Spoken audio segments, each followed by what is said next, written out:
Hello everyone, welcome back. So in this video, we're going to explore further on the dictionary basics. So let's begin by creating a dictionary. In this case, I'm going to rename my dictionary. I'm going to call it Gauguin because this information that I'm going to be storing is related to an artist named Paul Gauguin. So I'm going to store the artist's name, and this name is Paul Gauguin, the city where the artist is from, which is Paris, and the country, which is France. That's all I'm going to do at this point. So let's run that command. So the dictionary has been instantiated. So Gauguin now contains a dictionary that we just described. So let's print it and view what's inside. And there it is, artist Paul Gauguin, and then comma, then city, Paris, and then comma, and then country, France. Each of those is a key and value pair. And notice they are separated by a colon. Notice that. And the other thing that you notice is that they are encapsulated within scrolly brackets. They have to be scrolly brackets. A list has square brackets. A dictionary has scrolly brackets. So what class type is my dictionary?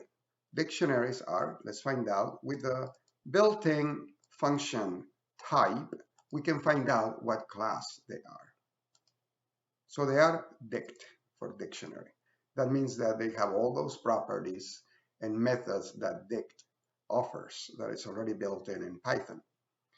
One of those properties is the ability to find out how long is my dictionary, and that is len. Just like we have len for the lists, we can also apply it to dictionaries. Once it's not instantiated, we can apply it. So let's find the length of my dictionary. It says 3.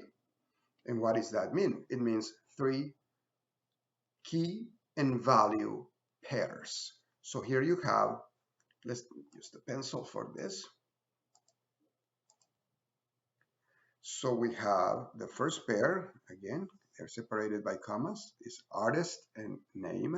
The second pair is city and the name of the city. And the third item is the country and the name of the country. 1, 2, 3.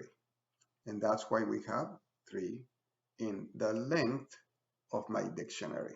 It tells you how many pairs you have. All right. Another property that is a lot of fun in dictionaries is you can get the value of any of the items if you know the name of the key. In this case, for example, city, which I am about to run, but it could be artist or it could be country in this particular case. If I click on, if I run this where I have the square brackets and the key value within quotation marks, key values are always strings, they have to be within quotation marks, I'm going to find out the value. So there you go, the value is Paris, right? I'm going to do another one. So if we go on, and this time I'm looking for the artist who is Gauguin, then is Paul Gauguin, right? So I can enter any key and it's going to return the value that is associated with that key, the value of my variable. All right, so in the next video, I'm going to cover more detail about keys and values. All right, so I'll be right back. Take care now.